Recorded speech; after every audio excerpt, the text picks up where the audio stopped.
오늘 말씀은 이 최후의 만찬에서 일어난 사건입니다.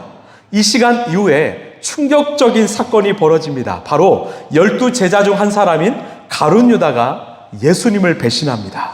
여러분, 3년 동안요, 함께 동고동락했던 제자가 선생님을 배신한다? 이게 가능한 일일까요? 가능하더라고요. 왜? 우리 인간은 누구도 자신할 수 없는 연약한 존재이기 때문입니다. 오늘 말씀을 통해서 주님께서 우리에게 무엇을 깨닫길 원하시는가 함께 살펴보길 원합니다. 12절 말씀 함께 읽겠습니다. 시작. 무교절 첫째 날에 곧 6월절 양을 잡는 날에 제자들이 예수께 말하였다. 우리가 가서 선생님께서 6월절 음식을 드시게 준비하려 하는데 어디에다 하시기를 바라십니까? 아멘. 이때는요, 무교절 첫째 날입니다. 여러분, 무교절 어떤 날일까요? 무교절은 6월절이 시작되고 7일 동안 무교병, 즉 누룩을 넣지 않는 딱딱하고 맛이 없는 빵을 먹으면서 보내는 기간입니다. 이 무교절을 알기 위해서는요, 우리가 6월절을 알아야 합니다. 여러분, 6월절을 한자어로 넘어갈 유, 건널 월자를 써서 죽음이 건너간 날, 죽음이 넘어간 날, 이런 뜻을 갖고 있습니다.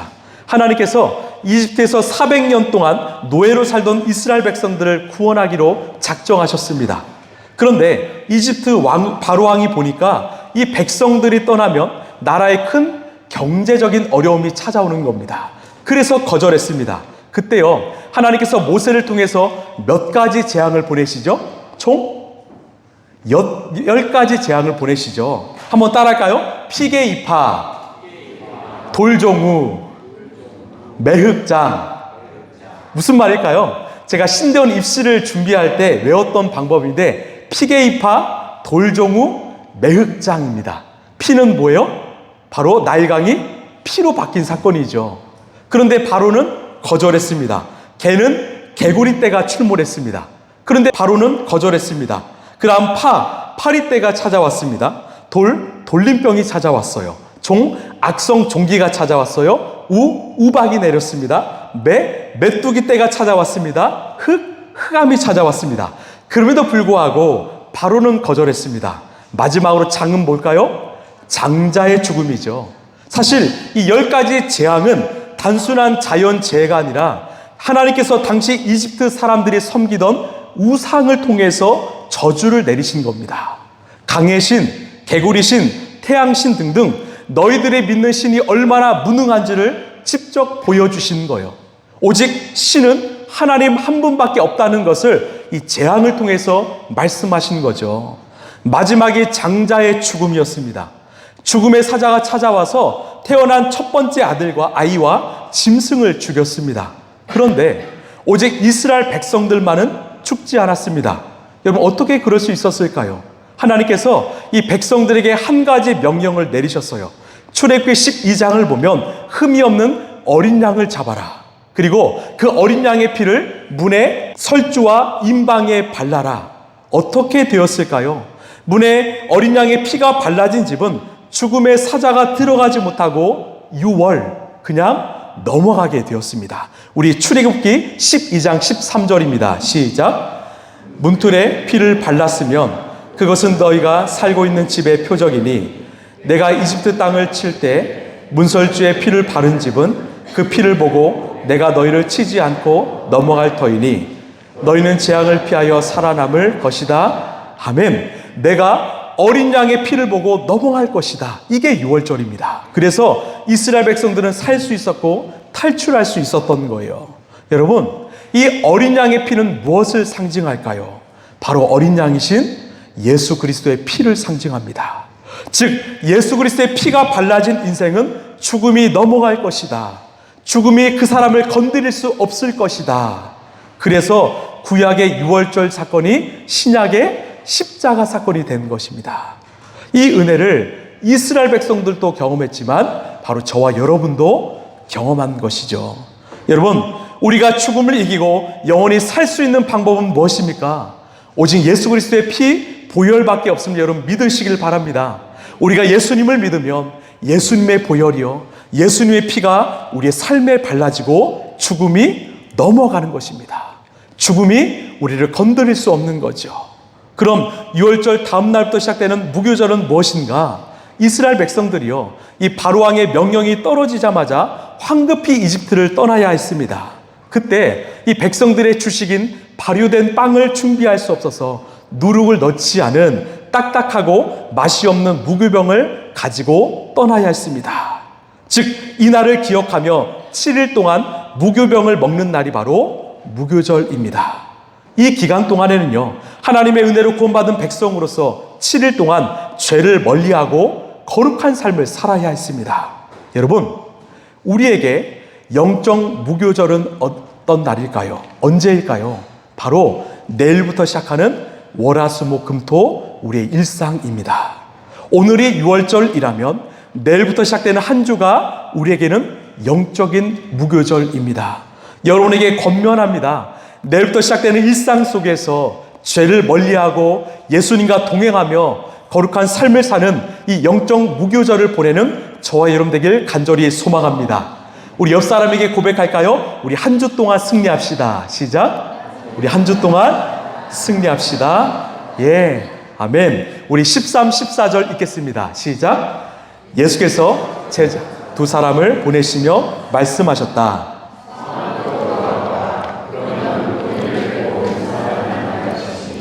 그를 따라가거라.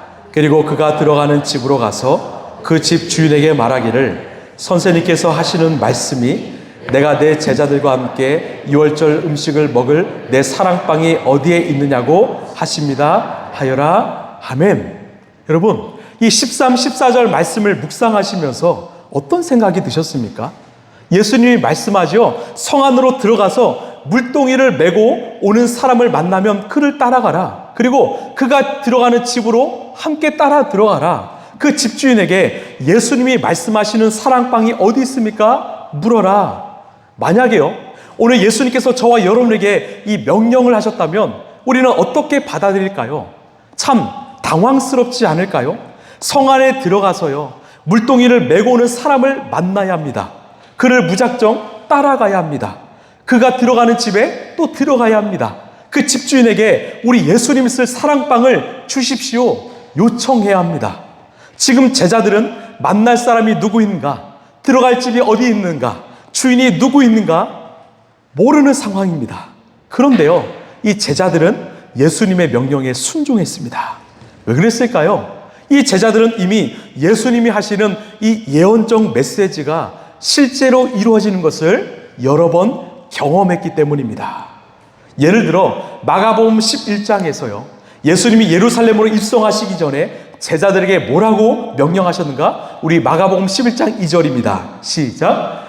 그들에게 말씀하셨다. 너희는 맞은편 마을로 가거라. 거기에 들어가서 보면 아직 아무도 탄 적이 없는 새끼 낙이 한 마리가 매어 있을 것이다. 그것을 풀어서 끌고 오너라. 아멘. 제자들이 순종했더니 주인이 자신의 낙이 새끼를 내어주었습니다. 여러분, 이 13, 14절의 말씀은요, 누군가는 쉽게 지나갈 수 있는 말씀이지만 저는 그렇게 보지 않았습니다. 이 말씀은요, 바로 우리가 믿는 예수님은 누구신가, 왜 우리는 예수님을 믿어야 하는가를 분명하게 알려주는 말씀입니다. 지금 예수님이 말씀하신 대로 모든 상황이 이루어졌습니다. 왜요? 우리가 믿는 주님은요, 모든 상황을 계획하시고 그 상황을 당신의 섭리로 이끄시는 분이기 때문입니다. 우리 인간은요, 이 불확실성을 살아가는 존재입니다. 한 치 앞도 알 수 없어요. 오늘 어떤 일이 벌어질지요, 내일 어떤 일이 일어날지 우리는 모르는 존재입니다. 그래서 쉽게 미래를 계획하거나 결정할 수 없습니다. 두려움과 절망 가운데 살아가지요. 그래서 우리는 하나님을 의지합니다. 저는요, 우리 하나님을 이렇게 정의하고 싶습니다. 따라합시다. 먼저 가시는 하나님. 다시요. 먼저 가시는 하나님. 우리가 믿는 하나님은요, 우리와 동행하실 뿐만 아니라 우리보다 먼저 가시는 분이십니다. 먼저 가신다는 말은요, 고작 한 발짝 앞서 가신 정도가 아니라 우리가 가야 할 길을 먼저 가시고 필요한 모든 것을 다 준비하시는 에베레셀, 여호와 일의 하나님이라는 것입니다. 저는요, 이것을 생각하면서 문득 사도 바울이 생각났습니다. 하나님의 부르심에 순종해서 바울은 선교 여행을 떠났습니다. 그는 처음에는 이 소아시아, 지금의 이 터키 반도 정도까지만 복음을 전할 계획이었습니다. 그런데 하나님께서 그의 발걸음을 인도하시는데 아시아를 넘어서 유럽 땅까지 인도하셨습니다. 유럽 땅에 빌립보, 데살로니가, 베레아, 고린도 교회를 세우게 하셨습니다. 금방 끝날 줄 알았던 선교가 무려 12년 동안 지속되었습니다. 여러분, 말이 선교이지요. 바울이 들어가는 도시마다 그는 거절을 당했습니다. 헐벗고 굶주리고 매 맞고 고난과 고통의 연속이었어요. 그런 그가 뭐라고 고백합니까? 데살로니가전서 5장을 보면 항상 기뻐하라, 범사 모든 일에 감사하라. 그는요, 그 극한의 환경 속에서 참 기쁨과 감사를 누렸습니다. 어떻게 그럴 수 있었을까요? 바로 하나님이 바울과 함께 하셨기 때문입니다. 또요, 하나님이 바울 곁에만 계신 것이 아니라 바울보다 먼저 가셔서 모든 상황과 환경을 다 준비하셨기 때문입니다. 바울은 그 하나님께 자신의 삶을 온전히 맡겨드렸고 모든 상황 속에서 하나님의 일하심, 하나님의 역사심을 경험했기 때문에 나는 항상 기뻐했고 모든 일에 감사했습니다. 고백할 수 있었던 것입니다. 여러분, 우리는 어떠합니까? 각자 다른 인생을 살던 우리가, 다른 지역에 살던 우리가 이 자리에 모여서 함께 예배할 수 있는 이유가 무엇입니까? 바로 우리보다 먼저 가신 하나님께서 모든 상황을 다 준비하셨기 때문입니다. 여러분 믿으십니까? 그리고요, 우리의 발걸음을 이곳으로 인도하셨기 때문이죠. 이것은 하나님의 계획입니다. 하나님의 섭리하심입니다. 우리를 위한, 우리를 살리기 위한 하나님의 모든 계획이지요. 여러분 기억하십시오. 우리가 믿는 하나님 저 멀리에 계신 분이 아니십니다. 우리와 함께 하실 뿐만 아니라 우리보다 먼저 가시는 하나님이십니다. 여러분, 오늘 이 시간 우리 자신을 돌아보길 원합니다. 여러분, 우리의 인생을 누구에게 맡기시겠습니까? 무엇에 맡기시겠습니까? 언제 사라질지 모르는 어떤 세상의 성공, 명예, 돈, 아니요, 먼저 가신 하나님, 모든 것을 준비하신 하나님께 우리의 인생을 맡겨드리는 저와 여러분 되길 소망합니다. 우리 옆 사람과 고백할까요? 하나님께 인생을 맡겨드리십시다. 예, 하나님께 맡겨드리는 인생 되길 소망합니다. 우리 16절 말씀입니다. 시작. 제자들이 떠나서 성 안으로 들어가서 보니 2월절을 준비하였다. 아멘. 예수님이 하신 말씀대로 주인이 다락방을 내어주었습니다. 이 맛있게 저녁 식사를 하던 도중에 갑자기 예수님께서 충격적인 말씀을 하셨어요. 우리 17, 18절입니다. 시작. 저녁 때가 되어서 예수께서 함께 가셨다. 그들이 자리를 잡고 앉아서 먹고 있을 때 예수께서 말씀하셨다. 내가 진정으로 너에게 말한다. 너희 가운데 한 사람, 곧 나와 함께 먹고 있는 사람이 나를 넘겨줄 것이다. 아멘. 예수님이요, 12제자 중 한 사람이 나를 배신하고 팔 것을 예고하셨습니다. 그런데 그 사람이 누구인가는 밝히지 않으셨습니다. 왜요? 다시 돌아올 기회를 주시는 거예요. 다시 회심할 기회를 주시는 겁니다. 우리는 그 사람이요, 바로 가룟 유다라는 것을 알고 있습니다. 그럼 이 유다의 배신은 어떻게 일어났는가? 잠시 그 과정을 살펴보길 원합니다. 우리 요한복음 13장 2절입니다. 시작. 저녁을 먹을 때 악마가 이미 시몬 가룟의 아들 유다의 마음속에 예수를 팔아넘길 생각을 불어넣었다. 아멘. 여기서 중요한 것은 바로 생각입니다. 유다가 행동하기 전에 먼저 그런 생각을 가졌다는 것입니다. 이 사도 바울이 이렇게 말합니다. 로마서 8장 6절을 보면 육신의 생각은 사망이요, 영의 생각은 생명과 평안이니라. 아멘. 저는요, 이 구절의 말씀을 읽을 때마다 참 놀랍습니다. 성경은 육신의 행동이 사망이 아니라 육신의 생각이 사망이라고 말해요.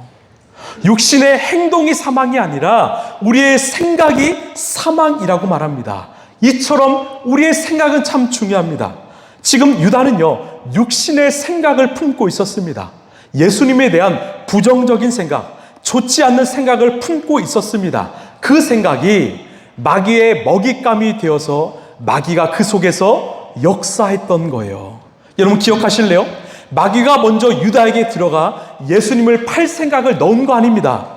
유다가 먼저 예수님에 대한 나쁜 생각, 좋지 않는 생각을 품고 있었기 때문에 그 생각이 마귀의 먹잇감이 되었고 마귀가 역사했던 거예요. 로마서 8장 7절입니다. 시작.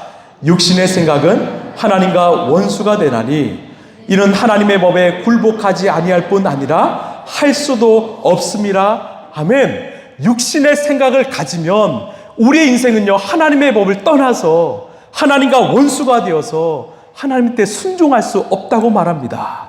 결국은요, 육신의 생각은 마귀의 먹잇감이 되고 마귀는 우리의 삶을 통해 잘못된 행동을 하게 만드는 거예요. 여러분, 지금 어떤 생각을 하고 계십니까? 평소에 내가 하는 생각은 어떤 생각입니까? 믿음의 생각, 소망의 생각입니까? 아니면 부정적인 생각, 육신의 생각, 나쁜 생각입니까? 그 생각을 가지면 그 인생은 100% 무너집니다. 육신의 생각이 아니라 영의 생각을 하시길 소망합니다. 여러분, 신앙생활은 무엇일까요? 바로 예수님의 생각에 내 생각을 맞추는 거예요. 여러분, 신앙생활은 예수님의 생각에 내 생각을 맞추는 것입니다. 왜 우리가 날마다 기도하고요, 우리가 날마다 말씀을 묵상해야 할까요? 이 시간은 예수님의 생각에 내 생각을 맞추는 시간이에요. 예수님의 뜻에 내 뜻을 맞추는 시간입니다. 그래서 우리가 말씀을 묵상하다가 불편한 게 있다, 나와 다른 생각이 있다, 내 생각을 고쳐야 합니다. 내 생각을 예수님의 생각에 맞춰야 합니다. 그렇지 않으면 우리도 마귀의 먹잇감이 될 수 있는 것입니다. 예수님은요, 유다의 생각을 미리 하셨고 그 생각을 바꾸길 원하셨어요. 그런데 유다는 끝까지 바꾸지 않았고 예수님은 공개적인 자리에서 경고하신 것입니다. 우리 18절 읽겠습니다. 시작. 그들이 자리를 잡고 앉아서 먹고 있을 때 예수께서 말씀하셨다. 내가 진정으로 너에게 말한다. 너희 가운데 한 사람, 곧 나와 함께 먹고 있는 사람이 나를 넘겨줄 것이다.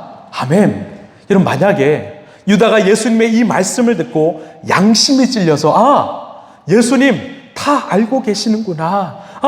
예수님이 지금 내 생각을 다 알고 계시네. 이 생각 버려야겠다. 멈춰야겠다. 그랬다면 모든 문제는 다 해결되었을 것입니다. 그런데요, 유다는 그렇지 않았어요. 또 흥미로운 것은 그 주변의 제자들의 반응인데요. 우리 19절입니다. 시작. 그들은 근심에 쌓여 나는 아니지요 하고 예수께 말하기 시작하였다. 아멘. 예수님의 말을 듣자마자 예수님, 저 아니지요. 저는 아니지요. 오히려 근심하며 제자들이 말했습니다. 여러분, 이런 제자들의 반응을 어떻게 생각하십니까? 괜찮은 반응입니까? 아닙니다. 만약 온전한 성도였다면, 진실된 제자였다면 어떻게 말했을까요? 예수님, 맞습니다. 제가 그럴 수 있습니다. 예수님, 저는 언제든지 예수님을 배신할 수 있는 자입니다. 그래서 늘 깨어 조심하겠습니다. 예수님의 말씀에 나는 아닙니다. 나는 아닙니다. 부정하는 것이 아니라 늘 그 말씀을 내 삶에 적용해야 하는 것입니다. 이런 많은 크리스찬들이요, 이 설교 말씀을 들을 때마다 나보다는요, 이 말씀에 필요한 사람들을 찾습니다. 오늘 이 말씀은 누구누구 집사님이 들어야 되는데, 오늘 하필이면 안 오셨네. 오늘 이 말씀은 내 남편이 들어야 되는데 왜 안 따라왔을까? 혹시 이러진 않으십니까? 안 됩니다. 온전한 성도는요, 하나님이 주신 말씀을 나 자신에 적용해야 합니다. 비록이요, 내가 그렇게 살지 않았을지라도 예수님이 미리 예방하게 하시네. 미리 깨어 준비하게 하시네. 언제나 그 말씀 내가 받아들여야 합니다. 이런 아멘이십니까? 여러분, 예수님이 말씀하실 때 한 대상에게만 말씀하지 않으십니다. 그 대상뿐만 아니라 곁에 있는 모든 사람들에게 말씀하십니다. 왜? 누구든지 미래의 가룟 유다가 될 수 있기 때문입니다. 여러분, 우리 인생에 문제가 언제 발생할까요? 바로 하나님의 말씀이 내 귀에 들리지 않고요, 그 말씀에 내가 순종하지 않을 때, 내 삶에 그 말씀을 적용하지 않을 때 그 문제가 발생합니다. 여러분, 우리 자신 한번 돌아볼까요? 내 삶에 하나님의 말씀이 들려지고 있습니까? 지난 한 주 동안 그 말씀을 가까이 하셨습니까? 그 말씀을 내 삶에 적용하며 살아내셨습니까? 만약에 하나님의 말씀이 들리지 않는다면, 그 말씀을 내가 멀리했다면 훗날 나도 가룟 유다가 될 수 있음을 꼭 기억하시길 바랍니다. 여러분, 우리요, 이 가룟 유다를 생각해 볼까요? 왜 가룟 유다가 잘못된 생각을 했을까요? 혹시 가룟 유다가 예수님과 멀리 떨어져 있었습니까? 예수님과 대화하지 않았습니까? 아닙니다. 가룟 유다만큼 예수님과 함께한 사람은 없었습니다. 날마다 예수님의 말씀을 들은 사람은 없었습니다. 그런데 왜 유다는 잘못된 길을 택했을까요? 이유는 하나입니다. 유다의 마음이요, 유다의 중심이 지금 예수님과 멀리 떨어져 있었기 때문입니다. 중요한 것은 물리적인 거리가 아닙니다. 바로 우리의 중심, 우리의 마음이지요. 다시 말해 삶의 회개가 사라졌기 때문입니다. 오늘 주님께서 저와 여러분에게 이 말씀을 주시는 이유는 무엇일까요? 유다를 비난하려고? 아닙니다. 오늘 이 시간 저와 여러분에게 물으시는 거예요. 너희들은 언제 온전한 회개를 했는가? 너희들의 삶에 진정한 회개는 어디 있는가? 여러분, 제가요 가장 두려운 것이 있다면 바로 제 삶의 회개가 사라진 것입니다. 제가 어릴 때는요, 작은 잘못만 저질러도요 곧바로 회개했습니다. 작은 실수에도요 좀 하나님께 죄송해서 엎드리고 무릎 꿇고 기도했습니다. 그런데 제가 청년이 되고요, 아는 것이 많아지는 성인이 되면서 제 안에 죄인식, 죄 고백이 사라지기 시작했습니다. 죄를 지어도요 뻔뻔하게 살았고요, 죄를 지어도 뻔뻔하게 신앙생활했습니다. 교회 와도요 그냥 밝은 모습으로, 괜찮은 모습으로 살았습니다.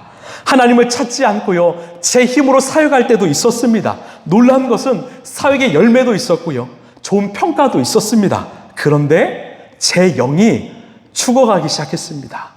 영적인 민감성, 성령 충만이 사라지기 시작했습니다. 제 삶에 참 기쁨과 감사가 사라지기 시작했습니다. 여러분 지금 어떠하십니까? 죄를 고백하고 철저하게 회개하는 은혜가 있으십니까? 여러분, 우리를 살리는 힘은요 축복이 아니라 회개의 은혜인 줄로 믿으시길 바랍니다.